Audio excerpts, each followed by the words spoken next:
आणि सोनम वांगचुक यांनी दिल्लीच्या सफदरजंग रुग्णालयामधून एक हस्तलिखित संदेश सोशल मीडियावरती शेअर केलाय।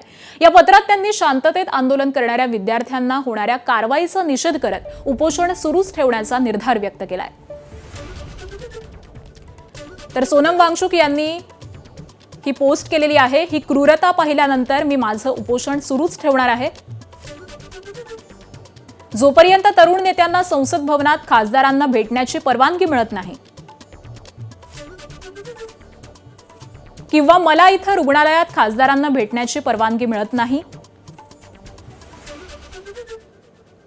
तोपर्यंत मी माझं उपोषण सुरूच ठेवणार आहे। मला आशा आहे की सरकार शिक्षण मंत्र्यांना जबाबदार धरेल।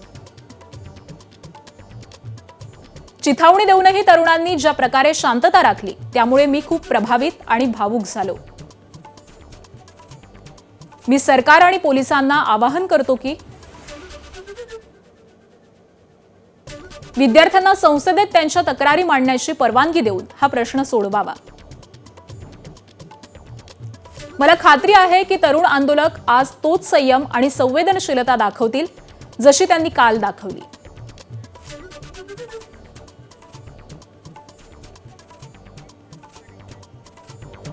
आणि दरम्यान सोनम वांगचुक यांना चांगल्या उपचारांसाठी सफदरजंग रुग्णालयामध्ये ठेवावं की खासगी रुग्णालयामध्ये हलवावं याचा निर्णय दिल्ली उच्च न्यायालय आज घेणार आहे। सोनम यांना खासगी रुग्णालयामध्ये हलवण्याच्या याचिकेवरती दिल्ली उच्च न्यायालयामध्ये आज सुनावणी होणार आहे। ही याचिका सोनम यांच्या पत्नी गीतांजली अंगमुख यांनी दाखल केली आहे। उच्च न्यायालयाच्या द्विसदस्यीय खंडपीठासमोर सोमवारी या याचिकेवरील सुनावणी संपली तर आज दुपारी 12:30 वाजता सुनावणी पुन्हा सुरू होईल।